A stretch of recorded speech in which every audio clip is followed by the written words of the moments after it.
जैसे कि balance sheet के लेक्चर में हमने बात की थी कि बैलेंस शीट किसी स्पेसिफिक डेट की होती है। जैसे कि आप यहाँ पर देख सकते हो कि यहाँ पर लिखा है consolidated balance sheet as at March 31, 2018। यानी ये बैलेंस शीट मार्च 31 का सिनेरियो दिखाती है। यानी ये बैलेंस शीट 31 मार्च 2018 की है, यानी स्पेसिफिक डेट की है। तो इससे हमें पता चलता है कि 31 मार्च 2018 को कंपनी के पास इतने एसेट्स थे और इतनी लायबिलिटीज थी। लेकिन प्रॉफिट एंड लॉस स्टेटमेंट किसी स्पेसिफिक डेट का नहीं होता, वो स्पेसिफिक पीरियड का होता है। जैसे कि आप यहाँ पर देख सकते हो कि consolidated statement of profit and loss for the year ended March 31, 2018। यानी ये पूरे फाइनेंशियल ईयर 2018 का प्रॉफिट एंड लॉस स्टेटमेंट है। तो बैलेंस शीट किसी स्पेसिफिक डेट की होती है, वही प्रॉफिट एंड लॉस स्टेटमेंट किसी स्पेसिफिक पीरियड का होता है। कंपनी का प्रॉफिट एंड लॉस स्टेटमेंट आपको क्वार्टरली भी देखने मिलता है। जैसे कि 4 क्वार्टर्स होते हैं, Q1, Q2, Q3 और Q4। तो हर क्वार्टर के बाद कंपनी अपने फाइनेंशियल रिजल्ट्स डिक्लेयर करती है, जिसके बाद आपको उनका प्रॉफिट एंड लॉस स्टेटमेंट देखने मिलता है। अगर आपको कंपनी का पूरे साल का प्रॉफिट एंड लॉस स्टेटमेंट देखना है तो उसके लिए आपको कंपनी का एनुअल रिपोर्ट देखना होगा। प्रॉफिट एंड लॉस स्टेटमेंट में मेनली 3 चीजें होती है, रेवेन्यू, एक्सपेंसेस और profit. Profit and loss statement में 3 मेन चीजें होती है, रेवेन्यू, एक्सपेंसेस और प्रॉफिट। रेवेन्यू से एक्सपेंसेस आप सब्ट्रैक्ट करोगे तो आपको प्रॉफिट मिल जाएगा, सिंपल। तो यहाँ पर रेवेन्यू फ्रॉम ऑपरेशंस में आप देख सकते हो कि 4 चीजें हैं, brokerage income, income from services, interest and other operating income, profit on sale of securities. तो यहाँ पर आप देख सकते हो कि कंपनी का मेन रेवेन्यू 2 चीजों से आया है, ब्रोकरेज इनकम और इनकम फ्रॉम सर्विसेज।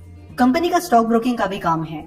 तो जैसे कि हमें पता है कि जिन जिन लोगों ने आईसीआईसीआई सिक्योरिटीज के साथ अपना अकाउंट खोला है, वो लोग जब जब शेयर्स बाय और सेल करेंगे तब उन्हें आईसीआईसीआई सिक्योरिटीज को ब्रोकरेज चार्ज पे करना होगा।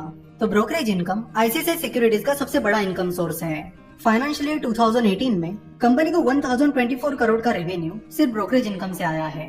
वैसे आईसीआईसीआई सिक्योरिटीज के ब्रोकरेज चार्जेस काफी ज्यादा है और इसलिए यहाँ से आने वाली इनकम भी उनकी काफी ज्यादा है।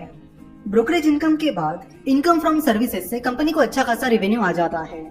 इनकम फ्रॉम सर्विसेज से आईसीआईसीआई सिक्योरिटीज को 654 करोड़ का रेवेन्यू आया है।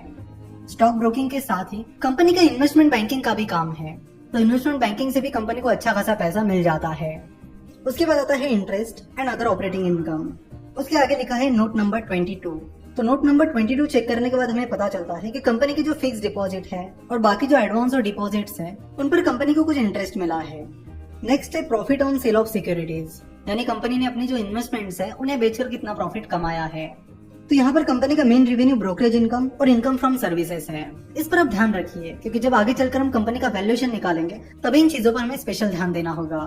तो यहाँ पर आईसीआईसीआई सिक्योरिटीज का फाइनेंशियल ईयर 2018 का टोटल रेवेन्यू है 1859 करोड़। कई कंपनीज रेवेन्यू को मैनिपुलेट करने की कोशिश करते हैं। जैसे कि सत्यम कंप्यूटर्स की बात की जाए तो सत्यम ने फेक इनवॉइसेस रेज करके अपने रेवेन्यू बड़ा चढ़ाकर दिखाए थे।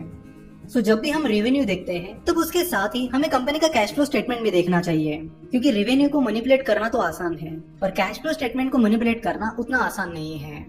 जैसे कि हमने लास्ट लेक्चर में बात की थी कि क्वालिटी, जो कि मिल्क प्रोडक्ट्स कंपनी है, उसने पिछले साल अपना रेवेन्यू काफी अच्छा खासा दिखाया था।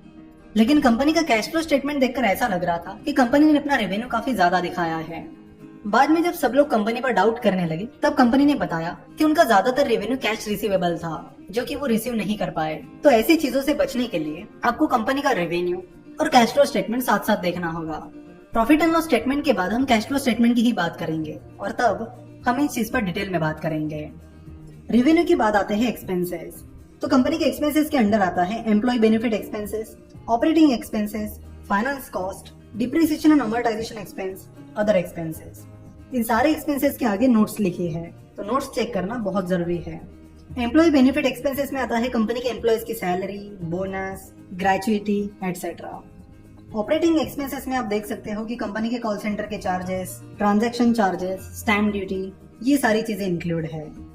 उसके बाद आता है फाइनेंस कॉस्ट। कंपनी के ऊपर जो भी डेट है उसका इंटरेस्ट कंपनी को पे करना पड़ता है, तो ये जो इंटरेस्ट एक्सपेंसेस हैं ये फाइनेंस कॉस्ट में आते हैं। उसके बाद आता है अदर एक्सपेंसेस, जिसमें rent, maintenance, electricity bill, printing, stationery, professional fees etcetera, ये सारी चीजें आते हैं। यहाँ पर आप देख सकते हो कि कंपनी का जो मेन एक्सपेंस है वो है कंपनी के एम्प्लॉय बेनिफिट्स एक्सपेंसेस, जो कि 545 करोड़ है। मतलब एम्प्लॉयज की जो सैलरी, बोनसेस वगैरह है वो कंपनी की मेन कॉस्ट है। जनरली आप देखोगे कि जितनी भी सर्विस बेस्ड कंपनीज हैं उनकी main costing employee benefit expenses ही होते हैं। कंपनी का सर्विसेज का काम है, इसलिए उनके R&D वगैरह के खर्चे नहीं हैं। जब कोई मैन्युफैक्चरिंग कंपनी होती है तो उसका R&D सेंटर भी होता है, जिसके भी काफी सारे एक्सपेंसेस ऐड हो जाते हैं। तो कंपनी के टोटल एक्सपेंसेस हैं 1004 करोड़।